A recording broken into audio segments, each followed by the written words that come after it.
It's time for AggroChat, the official podcast of the Tales of the Aggronaut blog and stalwart gaming community, where we talk about stuff and things, and the stuff about the things, and sometimes gaming. I'm Belghast, and let's start the show. Hey folks, it's that time again. Time for another episode of AggroChat. This is episode 473. Tonight I'm joined by Ammo. Hello. Ashgar. Hello. Tam. Hello. And Thalen. Hi there. So we've talked a little bit about Secrets of Grindea on the show, but like not in detail. And it sounds like folks have been playing it. So how is it now? It's so different. It's really good. Really? I didn't find it that different. I played up to the Season Temple, which is the second major dungeon, which is, if you are a longtime viewer, listener to the show, about how far the game was along in 2015. Yeah, that's about as far as I remember it being. They did completely revamp the arcade mode. That happened like several years ago. I have not had a chance to really explore that this time. I did at that time. It's the proper roguelite now. I think I mentioned that previously. Yeah, the thing that I really enjoyed about it that I thought was neat was the smoothness with which it accepts that you may have played it before. Which is neat. Like, it was like, hey, you've played this quest before. Do you want to play it again or no? Because you don't have to. And honestly, I really appreciated that. Oh, I didn't see any of that because I started a new game. Yeah, like that was the thing that I because I picked up my old character and was like, oh man, there's a lot of different stuff that I'm not used to here. But it was cool just like picking it up and giving it a go, both from a like what's different. Because I found just like the I'm trying to remember, just like the inventory and like the spells that were available felt very, and like I had a full respec. The inventory did seem improved. The spells were largely the same as far as I could tell. I basically rebuilt my old character, basically a Spellblade type thing with the cube spell, which is still just as overpowered as it was before. Yeah, I remember feeling very like behind the power curve, and it felt a lot better because the I was running around with you and Kodra last time when we played a bunch, and I was mostly just like following around behind and soaking up XP because like I wasn't really fast enough to participate in most fights because like spellcasting was a little slow, and so the spells that I'm using are just much faster and much punchier. And it made the like pure spellcaster play feel a lot better, at least than I remember it. Yeah, they've had a bunch of balance tweaks to things, some of which took place well before launch. They definitely had a spells pass a few years back when they finished revamping the arcade mode, because Flamethrower was overpowered and everything else was underpowered. Yeah. I don't know that I interacted with the spell system at all. I think I mostly just hit things. So I'm sitting here trying to remember, but yeah, no, I think I mostly just hit things with a sword. I remember it feeling very, like, I don't know, Secret of Mana-y. Yeah. A game in which I also never cast any spells.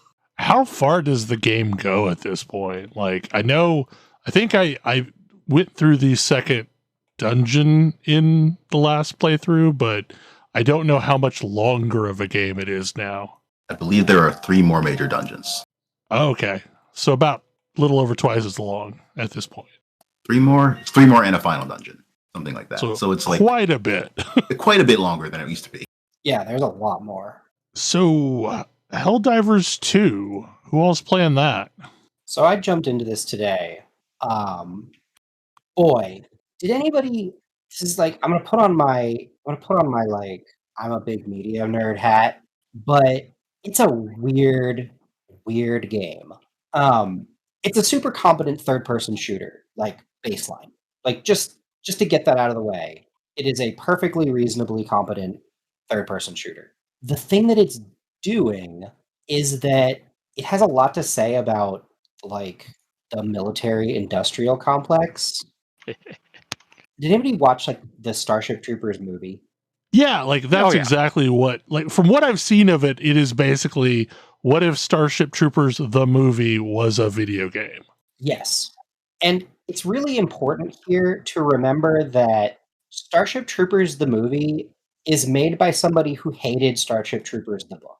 I mean, didn't read Starship Troopers the book. Let's be clear. Hated the idea of Starship Troopers, the book. Yes. Every part of the movie, like it's really unsubtle.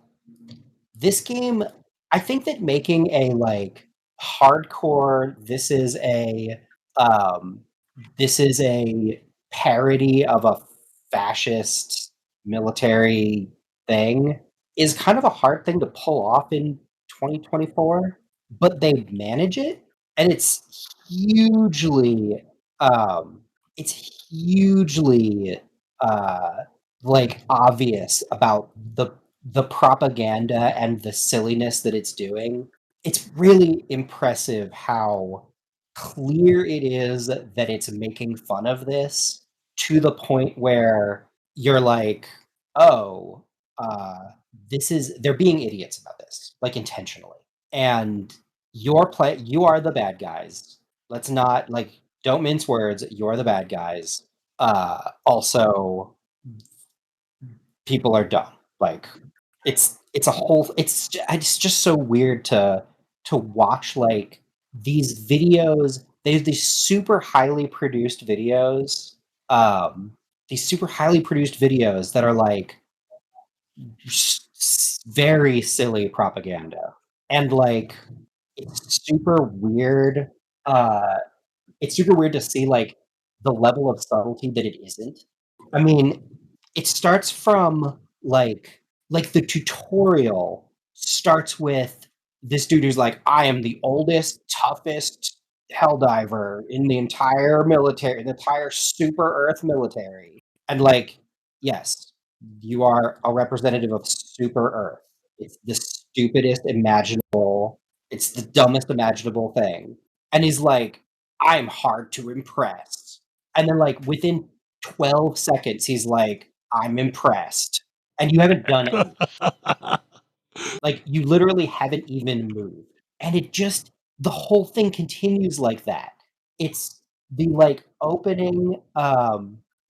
opening sequence, the whole tutorial is you just like doing some unbelievably basic stuff and having this guy like just gush over you like, oh, you're the best I've ever seen. You're ready to get out there and spread managed democracy. You get to name, and then they just give you a starship, like you're even slightly equipped for that. And like you're clearly not. You're clearly the worst possible person for this. And yet here we are. And you get to name your starship because, that's rad. You get a handful of choices. And I've honestly gotten stuck on comptroller of family values. Like it's over the top. It's so over the top in every regard that it would be like it's impossible to miss that it's satire. Like it's not even satire. It's outright parody.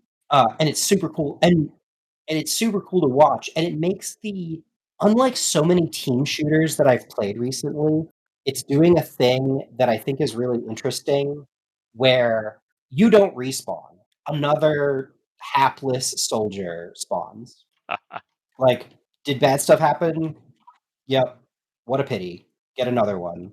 It's, sucks, but we've got plenty of patriots ready to spread freedom. Like your characters will occasionally shout stuff and it's like, this is for Super Earth. It's ridiculous.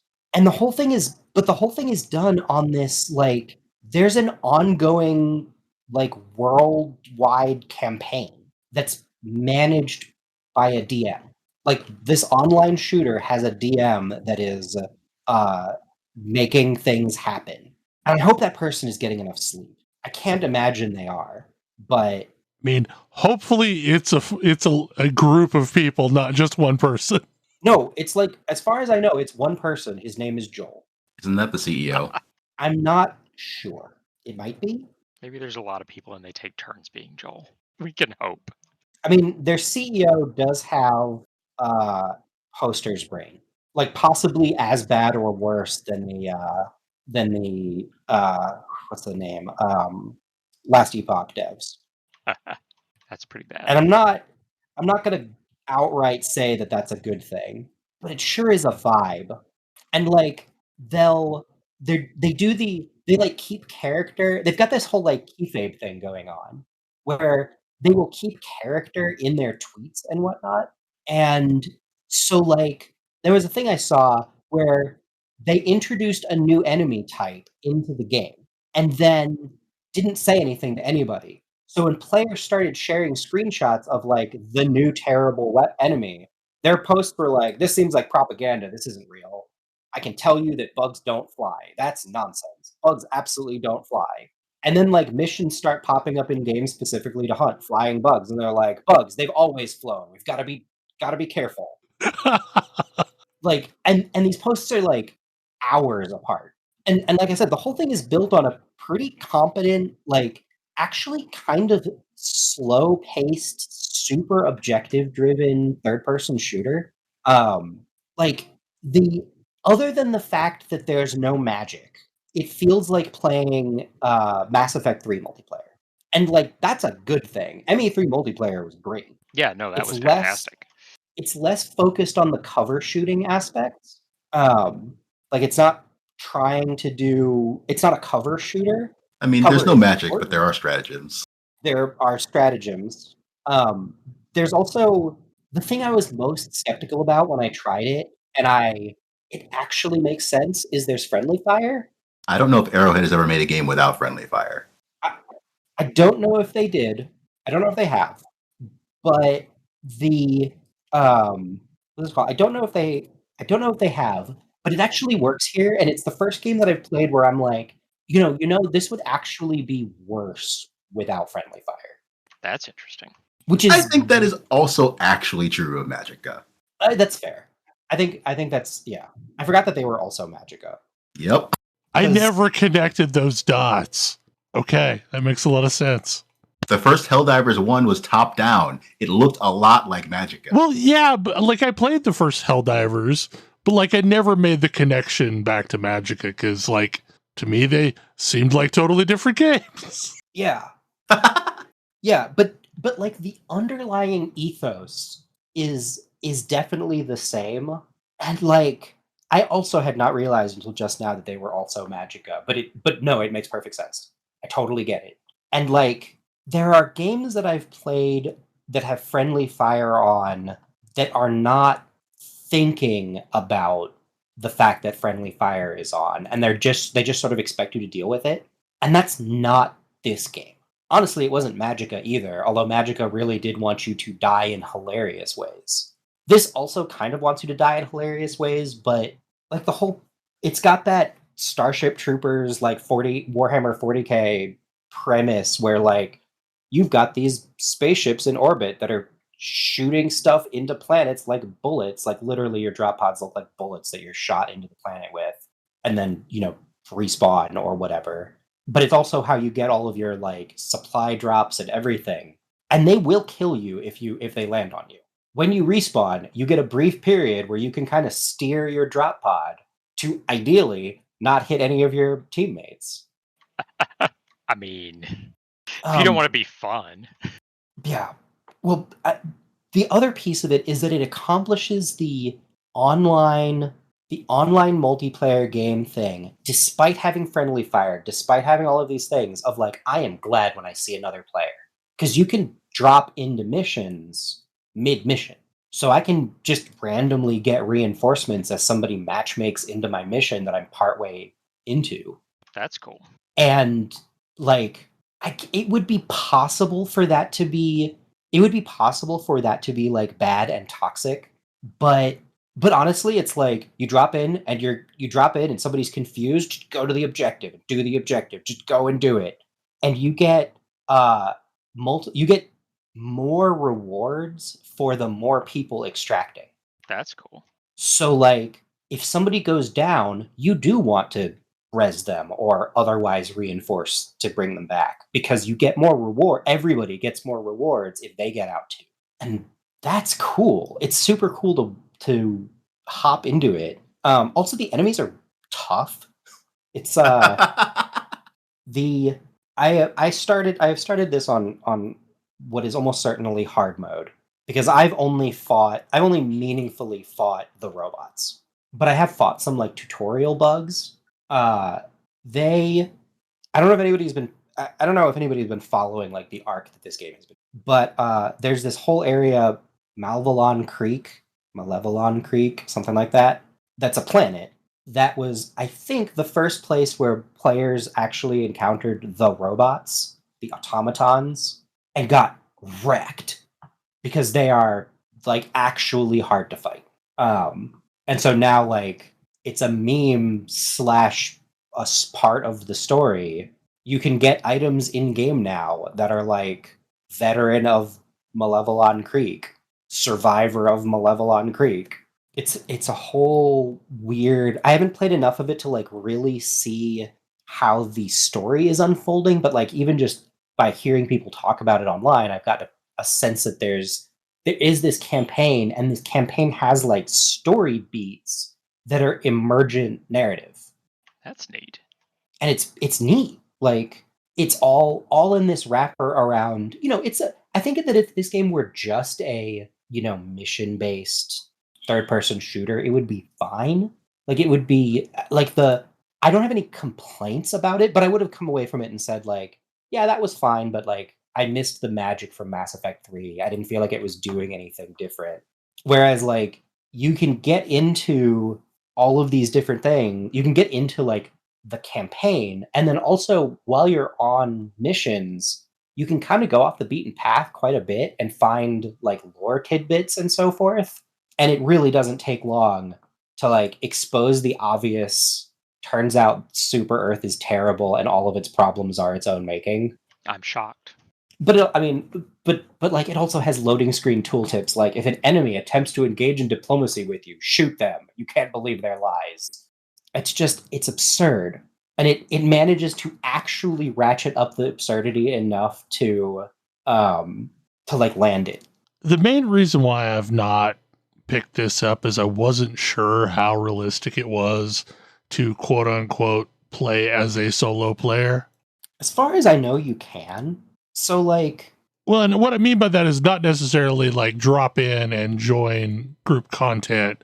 Like that's fine, but a lot of games are not terribly fun if you don't bring your own party in with you. So are you largely playing solo or are you playing with a group? So I've been hopping in. I basically hop in with the default settings. And I have never been fully solo in a mission, but I've mostly had like one match drop-ins where like I'll start a mission, I'll either join a mission that's already in progress or I'll start a mission solo and just run alongside the person that I'm with. But you're solo queue, not... Yeah, but I'm solo queue. Okay, yeah. I'm not like queuing as a group. And it honestly works surprisingly well. Like, I am playing with the broader internet, and yeah, presumably eventually that's just going to go horribly sideways. But thus far, I've done probably 10 or 15 matches, and it's like, yeah, all right. I mean, I've never had a full mission that I've done solo. I could set it that way, and I haven't yet, but I might just to like practice or like learn new weapons or whatever.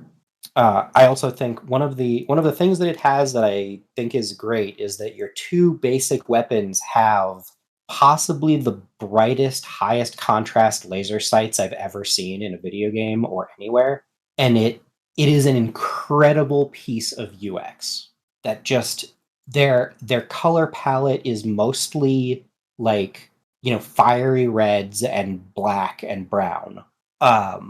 Or like purples for plants and stuff like that. So you've got a relatively dark color palette. And being able to see exactly where your shots are going to go in a game with friendly fire, as well as seeing where your allies' shots are going to be going, is incredible. Like what a brilliant thought to have had. I do think that I think that it's one of those things that would be better either. I think that it would be like best if you had a regular group that you were playing with. And failing that, I think that I would prefer to play in just solo queue mode, just because like things can get pretty overwhelming. You are not going to doom guy your way through all of the enemies. I mean, what I understand is like the enemies are really large and really difficult. Some of them are quite big. So you're probably best sticking with a pack and, Yeah. helping out. Or like sneakily going for objectives. Because one of the things that's really cool to me is you pick a mission based on like the top level objective. It's like, like the one that I played most recently was there's an escape pod that has valuable information on it. So you need to get a hold of upload the valuable information off of this escape pod. So you drop in, they let you drop anywhere on the map, but will warn you if you're trying to drop somewhere that's dangerous. So I drop in on the map, I can hit that objective, but as the time goes on in the map, more and more like side objectives come up, and you get more and more rewards for completing the side objectives, but the longer you spend in the map, the harder it gets. So if I wanted to, I could have just popped in, hit the objective, and gotten out for a success. But like the two other people who hopped in just started sequentially going through the other map objectives. So I was like, all right, whatever, I'll hang out with them. And we completed probably 5 or 6 of them before deciding that it was too much and extracting. I assume by now that the server woes are largely behind the game. Seems like it. I mean, I haven't run into anything. It's honestly, I was waiting a little bit to hear people not talk about it anymore, and I haven't heard anybody say much about it in a while. Yeah, I think more than anything, it was just suffering from its own success and having outrageous queue times. Yeah. No, I just hopped in and played, and like, man, I understand why this game has become a phenomenon. And like, I don't know, I don't necessarily know if I'm gonna like get really hardcore into it the way a bunch of other people have, but I'm glad that I dabbled at least just to see what it was doing, because I think that I would have. It's one of them. It's probably the most interesting thing that's happening in games so far this year. Just as far as like, I don't think anybody has done a live DM'd campaign, like large scale campaign.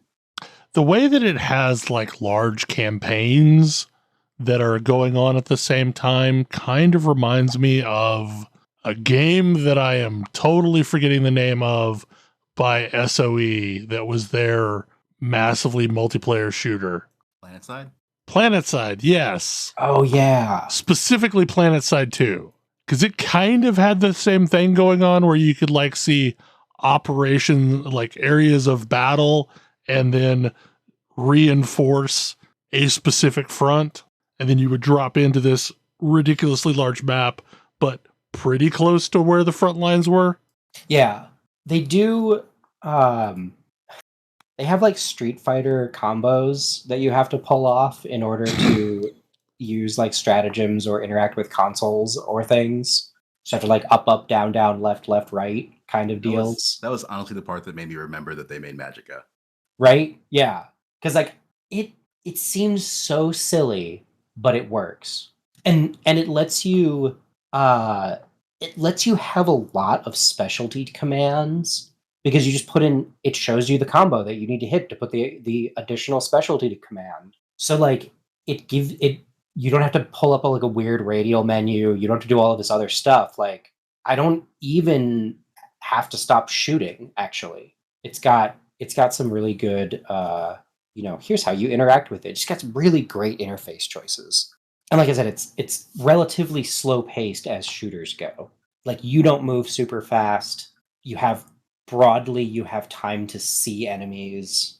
Like, I died because I was standing. I've died a couple of times, but it was like I tried to, doom guy my way into a horde of enemies, and like that didn't go well. Or like I did throw a grenade at a giant robot at point blank range, and it bounced off of the giant robot and bounced back and hit and blew me up. Oops. And that's embarrassing, but also like I don't know what I expected. They're not impact grenades. And then I was just standing too close to a building when it exploded. That also is a thing. Also, they're banning Gamergate 2.0 people, Good. Which is awesome. which is Okay. hilarious. Because that's the thing that I had heard a little bit about, that there were some people that were like, maybe cosplay it a little too hard in the game. Maybe not quite getting that they're the ones being made fun of. Yeah, exactly. So, Chants of Sennaar. I don't remember if we actually talked about this a little bit last week or if it was one of the post-pre-show type discussions that we got into, but So I know we talked at some point about it. well, we talked about its existence. Because Yes, okay. I talked about the Hugo Awards, and that this was one of the nominees for a Hugo, and it was the one on the list that I hadn't even heard of before that point. So I decided to check it out, and so what I had seen about it was people comparing it to Tunic, comparing it to The Witness, comparing it to Return of the Obra Dinn. And I can see all of those. Like in Tunic, you are confronted with weird language in glyphs that you do not understand, and part of the game is figuring it out. Like The Witness, you just wake up and, oh, I'm in this place, and now what? And you've got to figure out what your goal even is. And like Return of the Obra Dinn, there's a mechanic where as you're making connections and you can record what you think is correct for things, and then once you've got enough information, you have the opportunity to lock in a set of words, and if you're right about all of them, then they are validated and you know for sure that you got those ones right.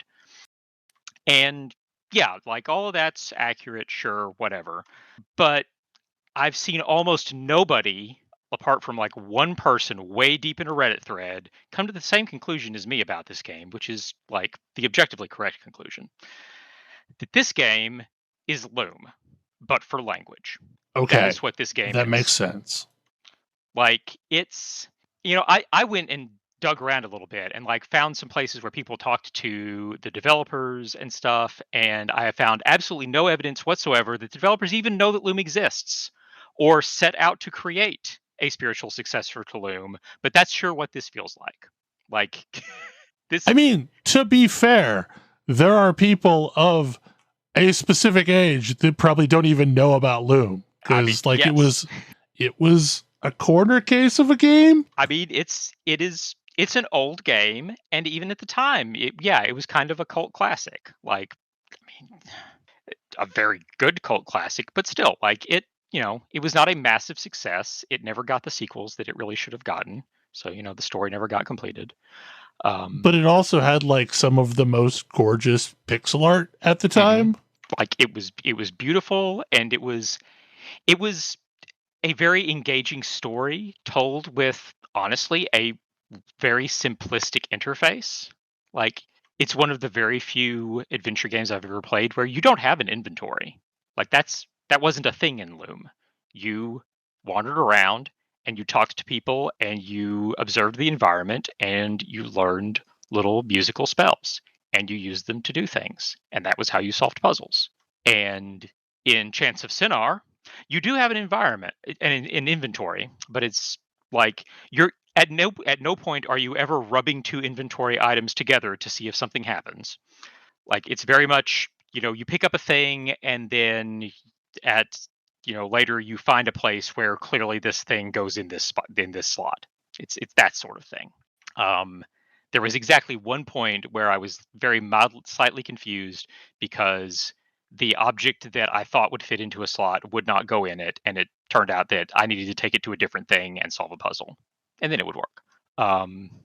But the inventory is a very minor element. The important part of the game is talking to people and interacting with the environment, reading signs, reading stuff, and figuring out from the context and from what's going on what these glyphs in these languages mean. And there's multiple languages because the game is inspired by the Tower of Babel. Like, you are at the bottom of a tower, and there are multiple tribes of people living in this tower. They do not get along. to a great degree because they cannot communicate with each other because each has their own language. So part of the game is learning enough of their languages to be able to translate between them and act as an interpreter in some cases. You cannot get the true ending without doing this.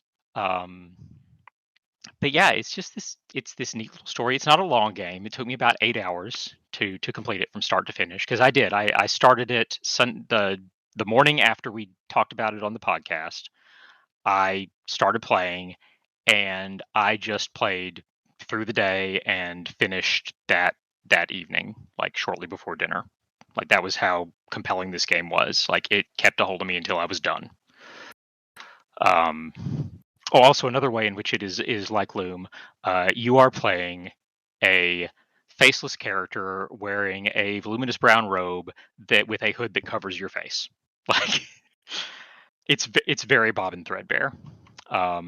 Although at no point is it implied that your face is, a horrifying Cthulhuid monstrosity from beyond the veil that will, drive people mad. But hey. But I'm trying to remember it because it's been so long since I've played Loom, but like it didn't even remember the spells for you. You kind of had to scribble down what they were. Didn't yes. it? Oh yeah, because this was back in the days of, including feelies in the packaging, and in the case of Loom, like there was a booklet that was like written as if it was within the world, and it had like places for all the spells that you could learn for you to note down the proper notes for that particular spell. Yeah, no, it did not record it within the game. Chants of Sennaar, being a modern game, does in fact record stuff within the game for you. It's very helpful that way. But yeah, it's like it is a fantastic game. It is very likely to be on my games of the year at the end of the year. Like it's probably number one this year so far. Nice for me. Like it's a fantastic adventure game, and I recommend it highly. And I can see why it was nominated for a Hugo. Like it, yes. That's super cool. Yeah. So last week, Kodra and I talked about Path of Exile, Necropolis League, and I was going to talk about it just a little bit because it's amazing what a difference a couple of percentage points make for a game and the enjoyability of something. Because like nothing mechanically has changed, but they cranked up some of the rewards and they lowered some of the difficulty, and now Necropolis is like one of the most enjoyable leagues that I've played. It's like shocking how good it now is. So it's rather surreal what a difference a week makes. I mean, because like effectively, this is one of the fastest patches they've ever put out after a league launch, though. Yeah. Like they said that they might have actually done it faster, but everybody was on the Easter holiday. So yeah, like that's what slowed them down. And it feels like they've kind of learned some lessons from Calandra, that if you're going to salvage a league at all, you got to kind of hop on the bandwagon real fast. Yeah. But like it was a bit overtuned at first. Very obviously so. And the mechanics didn't feel terribly rewarding, and now they do. And even after they've had to tone them down a little bit because they were a little too rewarding, it still feels great. And like the mapping mechanic feels really good when combined with all of the things that are changing this league, with scarabs and such. So it's kind of interesting to see the interplay. So essentially, like when you zone into a zone, there are some positives and some negatives. And positives will be like strongest mob in the pack has 2,000% rarity bonus. And you're thinking, okay, well, that's fine. But there are other items that you can get called all flames where you can change out what mob appears in your map, so that if you maybe want tattoos, you can put this monster drops tattoos on the monster that gets a 2,000 bonus to rarity, and like see a really good chance of seeing these things drop. So it's become this interesting scenario of like, yeah, you do have to pay attention every time you open a map, but you can absolutely like tweak it and do some really interesting things with it. The weird thing about it though is there is a meta that has come up that nobody expected. Of course, players are going to do degenerate strategies. So one of the things that you can get is the Nameless Seer. And the Nameless Seer appeared last league as a random occurrence in the forest. The Nameless Seer lets you basically choose one unique from an inventory full of uniques. So the meta is buy as many cheap maps as you can and sit in your hideout and keep destroying maps and not actually running them until you find one with a Nameless Seer. And folks were like pulling Mage Bloods and Headhunters out of it because like the Nameless Seer by nature tends to show you some fairly rare uniques as a result. Yeah, so it's real interesting to watch this play out. So what do you buy? Didn't this already get nerfed?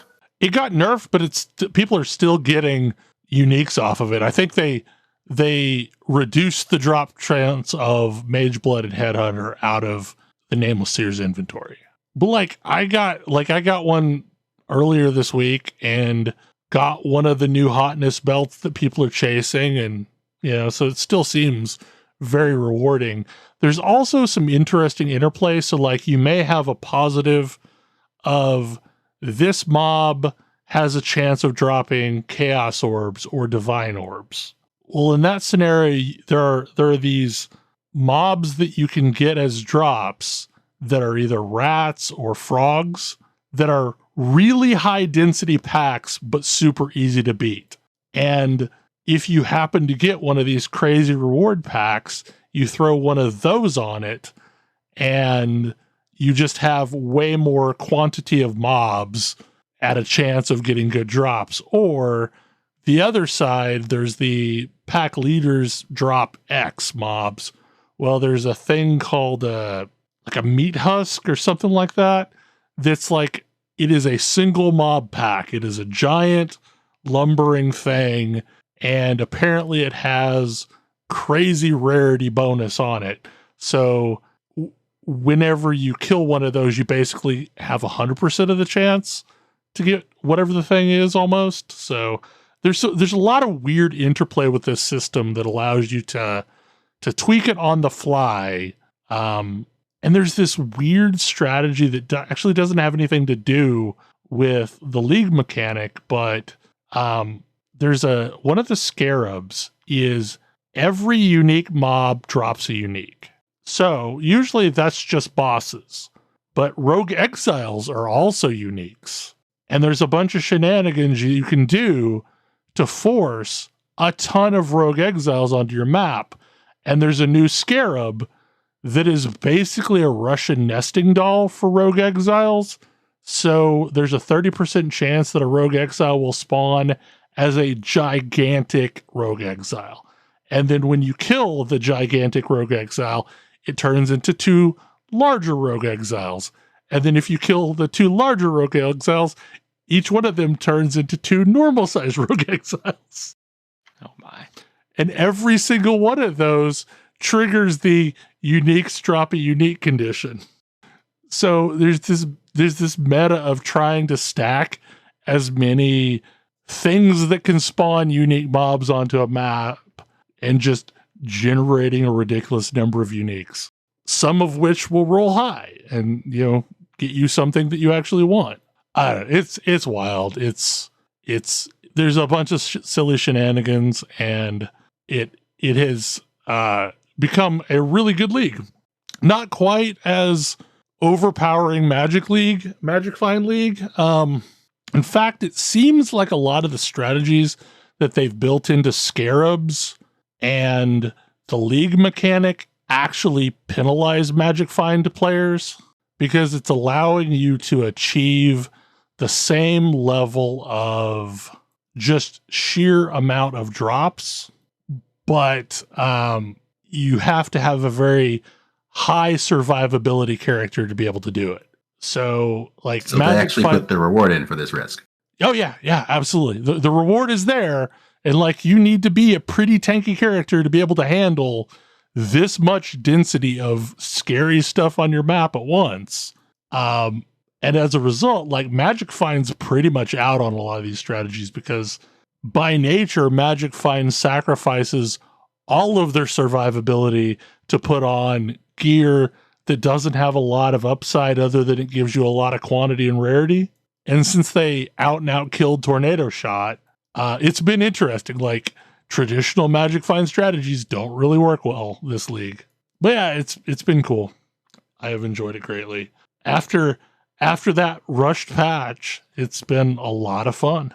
So what's going on with Star Citizen's latest event?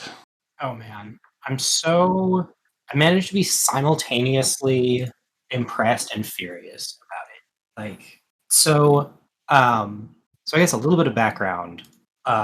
Star Citizen's structure, like their development team has been working on the MMO and their single player game simultaneously for years. The single player game is reportedly in what's it called? Content complete. So what remains is polish, tweaking, bug fixing, etc. And as a result, a big portion of, like, more and more people from that team are moving on to the MMO, which kind of had its development dialed down to support the single player game. So it's been sort of a question of like, hey, when are we going to see something? When are we going to see something that's, reflects that? So their new event is, hey, we have a bunch of content designers. They've had the same, like, procedurally generated, go here, kill a person, go here, acquire this item and deliver it somewhere missions for like the last several years of the game. And their current event is clearly them prototyping new mission types. They've structured it as an event. I mean, this is a little bit of me playing like game dev inside baseball, but if you've got what is effectively a beta program or an early access game, and you really, really want people to test your new content, you're going to release the new content and make it into a big event so that everybody hammers on them. Sure.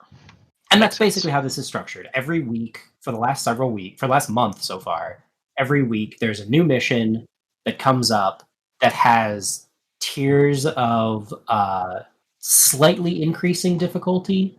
They are doable but difficult solo. They are tuned for groups. Like, actual legitimate group content is something the game has been kind of missing, and so it's really interesting to see. And the missions are great.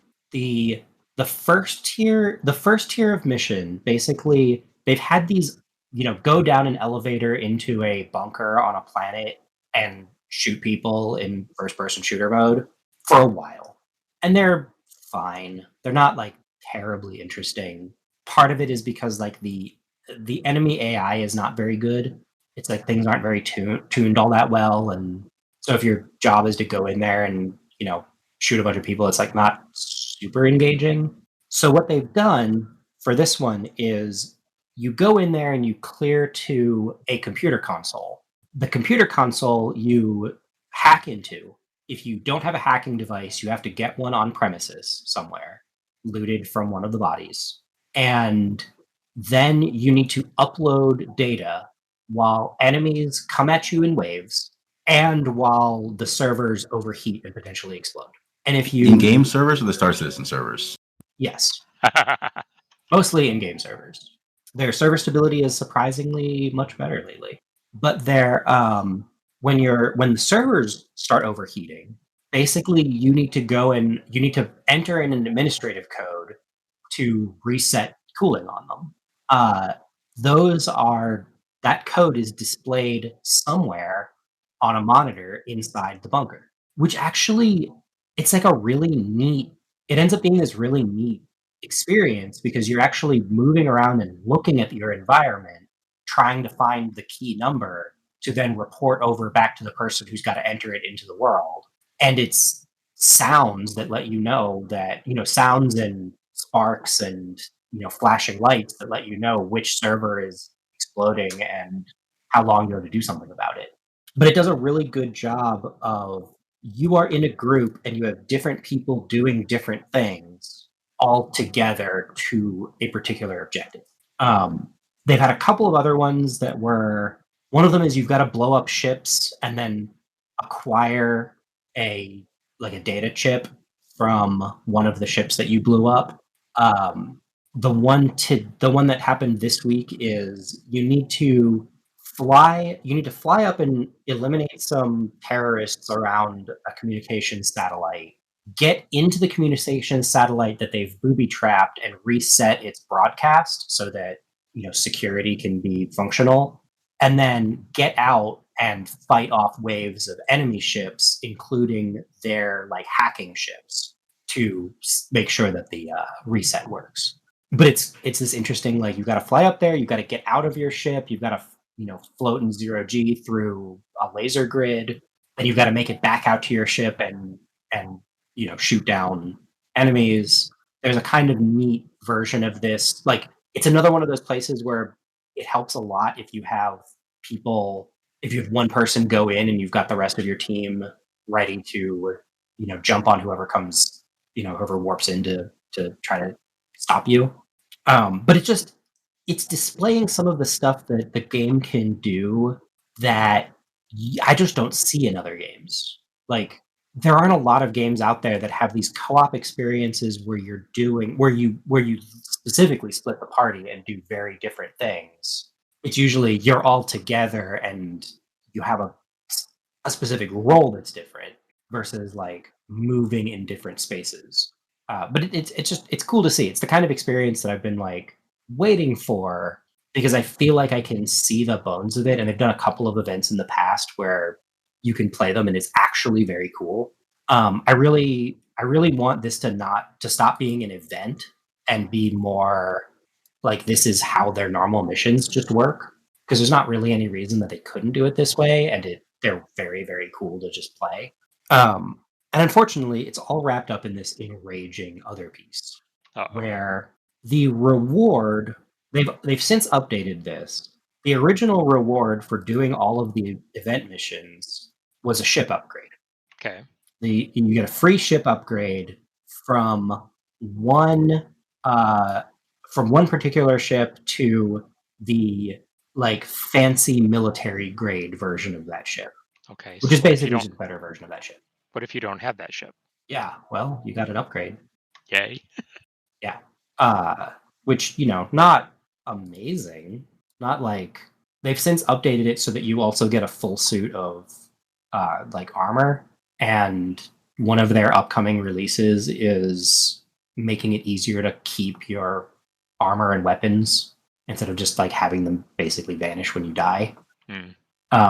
They're mostly fungible, so I'm not it's sort of whatever. It's a nice convenience thing, but if you have a suit of armor or weapons that you paid money for as opposed to buying with in-game credits, then it's nice to be able to just get them back, because that part is dumb. But yeah, some people are upset about the fact that the F7A, the fancy military version of the ship that you can get, was supposed to be an exclusive, but A, I don't care. That kind of rarity is dumb. And B, exactly the only reason that ship even exists in game is because they accidentally reported something incorrectly, somebody claimed it, and there is one person in game with the F7A because of a contest they ran back in 2015. And so, that person's comment is yeah, okay, yes, I have a ship that literally I am the only person in the entire game who owns. And honestly, it kind of sucks because it's just got bugs. It's a different ship, so if they need to update it, they like they're updating a ship for exactly one person. Like it's a terrible ROI. So like this person, and they're like, they actually asked me if it would be okay, and I said yes, and I'm thrilled because now I have like a properly supported ship and not this like one-off jank heap. So like whatever, that part doesn't bother me. What bothers me is that the ship that you need to upgrade from is the Mark II version of an existing ship. So they've had the Hornet series in game, and now they have released the Hornet Mark II, which as far as I can tell is just the Hornet but better. And here's this event to upgrade your Hornet Mark II to an even better version. And that leaves a bad taste in my mouth. So if you don't get the upgrade, you just have a worse ship. If you have the old Mark I Hornets, which is what everybody had up until this event started, then and you don't upgrade first to the like Mark II version, then yeah, you just have a worse ship. I'm like, oof. Yeah, that doesn't sound It's great. gross. Like I don't think that Star Citizen is new to having controversial real money transactions. No. But like for a surprising number of them, mostly the thing that is objected to is the sticker shock because it's up there in your face, as opposed to behind $150,000 worth of loot boxes or whatever it takes to max out a Diablo character. But like this is gross. Like it would be a very different story if it had been like, hey, we updated all of these old ships, and also you can do this event to upgrade one of those old ships to the new fancy one. Mm-hmm. Like that's fine. I'm not that would be cool. A bunch of people, because those ships have kind of languished for a while. They've been like beloved because they're one of the first ships that they were in the Kickstarter, and like they're one of 5 or 10 ships that were in the original Kickstarter, but they just haven't been good for years.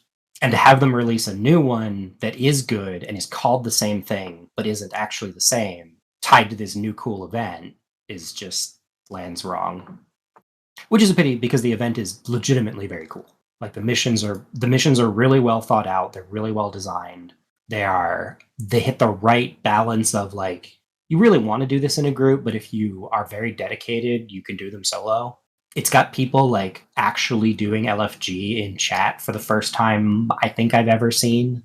Co-op makes people less toxic. What a shocker. It just sucks that it's like stapled to this other gross monetization thing. And they're still they still seem to be on track with what they're hoping to deliver this year, vis-a-vis the like Hail Mary patch. This year is still supposed to be the first new star system and a huge slew of upgrades to the UX and underlying functionality that has kind of held the game back for a while. Yeah. And it'll be interesting to see if they get it. They've certainly showed some really promising videos, and the rumors coming out of their like internal, I don't know what you call them. They call them evocati. They're like the equivalent of WoW's player council or whatever. People who are like super dedicated testers and play the newest stuff before everybody else. But it'll be interesting to see if they deliver it, because if they do, then by the end of this year, Star Citizen will be like a more clearly structured game, as opposed to like an interesting sandbox that you could do submissions in. I think that will be huge for tempting people to come play it. Yeah. Because like it's really hard to play a game with no structure. Yes. Yeah. Like I enjoy hopping in and playing it, but it's one of those things that I don't like go out of my way to recommend trying, even during the free weekends, because it's hard to, unless you're in the right mood to like, oh, I want to unpack a big box of complicated systems and like try it out. It's hard to kind of drop in and have fun with. This relatively steep learning curve does not do it any favors in that regard. Well, any other thoughts about anything? I recently started playing a game called Mini Shoot. I think Mini Shoot Adventures officially. which is like a weird twin-stick Zelda. I may have been playing this entirely because I thought it would make a good podcast game, and it does. But also, I can't seem to stop, so we'll see how that goes. Well, hopefully you enjoyed the show, and we will see you again next week. Good night. Good Good night. Good night. See you.